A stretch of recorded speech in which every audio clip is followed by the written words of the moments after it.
respect for self. Once you love yourself, once you respect yourself, once you know yourself, you will never lie down and accept anyone's authority over your life again. Many African Americans can accept United States government governing rulership. But is that a collective rulership and governing on the part of the entire population, or is it in fact white rulership? Well, yeah, well, it's clearly, it's not only, it's even worse than that. It's not even total white rulership. It's minority white rulership. And let me give you an example. Most people in the Western world now, and this is just one very simple example, have decided that the exploitative apartheid system in South Africa is wrong. It is humanly wrong, it is morally wrong, it's even economically wrong. I mean, to be involved in the affairs of other people in that very destructive way, particularly with a few people ruling, destroying economically, politically, and physically, violently, the lives of thousands of people in South Africa is wrong. But the American government funds governments and funds resources that buy weapons to kill black people in South Africa.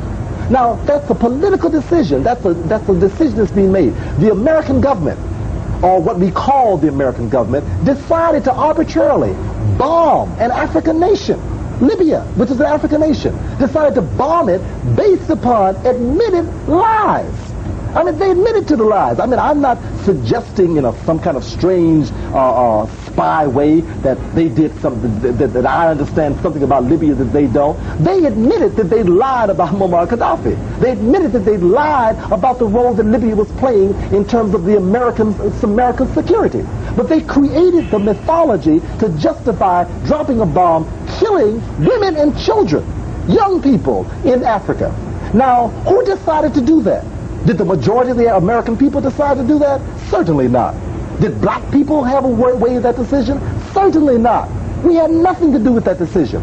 So the ability to go and drop bombs on Africa, with us having nothing to do with that, to invade Grenada several years ago, to send in troops to a little black island like Grenada a few years ago to free 4 or 5 white medical students, allegedly.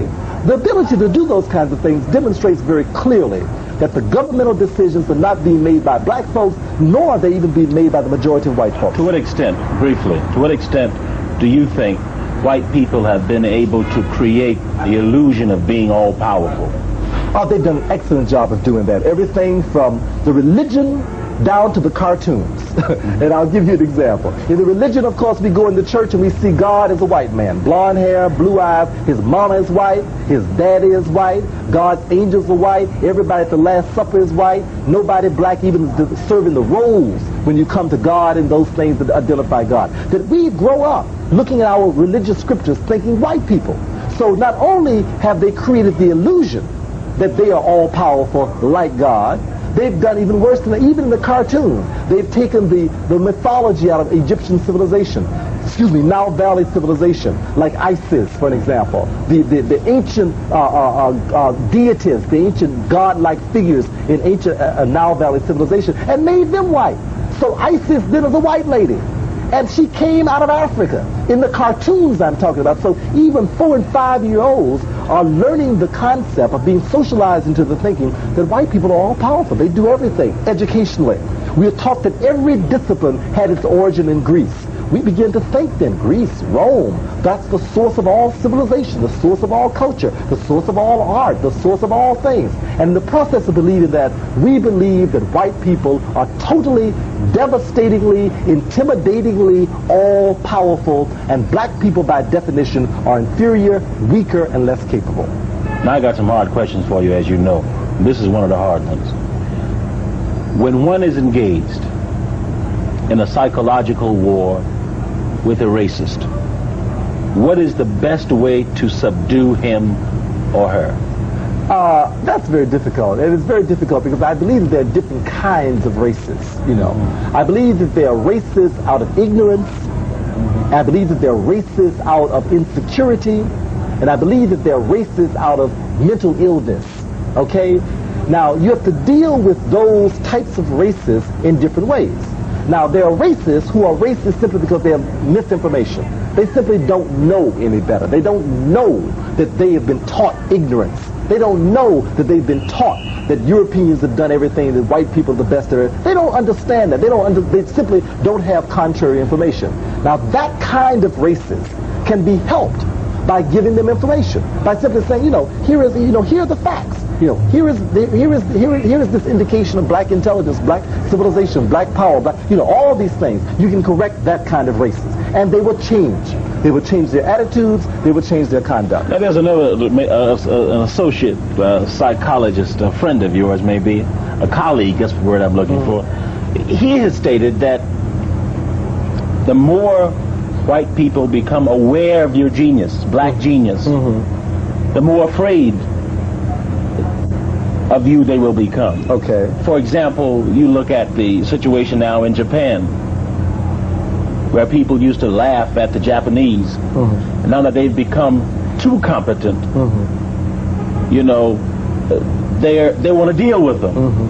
How do you see that in light of the statement you just made, that the uninformed racist can be helped by giving him or her information? Okay. Is it not possible that when you give him that information on the black genius, that he or she will not recoil?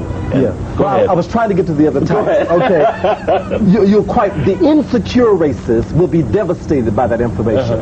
And that's why the strategies have got to be different. And a part of what we've got to understand is the difference in those races. The fact is that when you sit up and argue with some white people, it will make a difference. Some of them, very few of them, but some of them it will make a difference. That is, give them information to correct them. But you're quite right.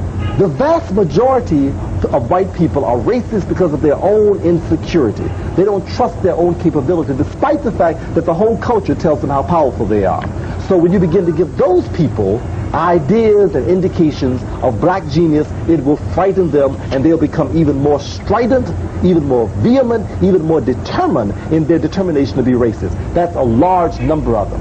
Then there is another group of racists who are sick, who are so sick that it doesn't matter what you tell them, what they see, what they understand. They're going to maintain beyond a shadow of a doubt of the total inferiority of everybody black and the total superiority of everybody white. Now, that's a very sick racist. That's the kind of racist who will see genius and call it ignorance. That's the kind of racist that will see power and call it weakness.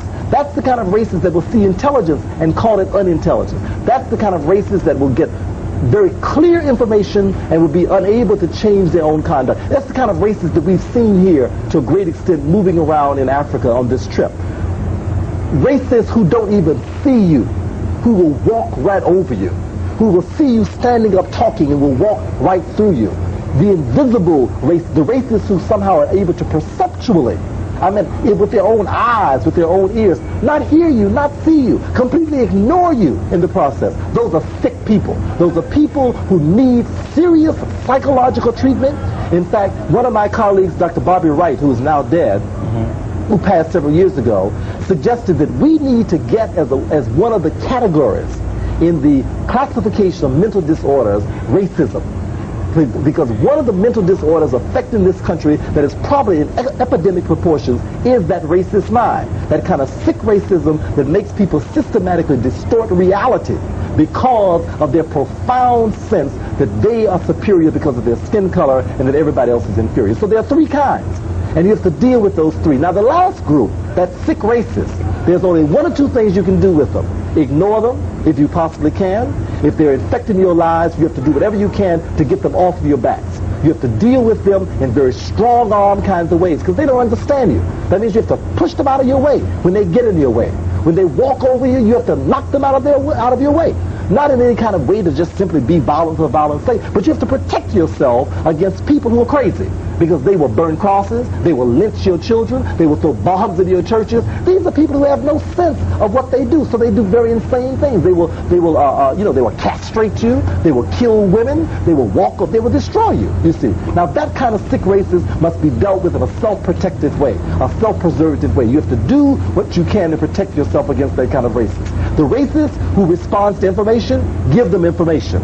The racist who is insecure, you have to do what you can, if you have the patience, to try to make them feel more secure. You know, I personally don't have the patience for doing that, and I can't, you know, but there are many people who can somehow work with them and help them feel more secure, engage in the kinds of psychological processes that begin to make them feel more secure and invite them into the human family.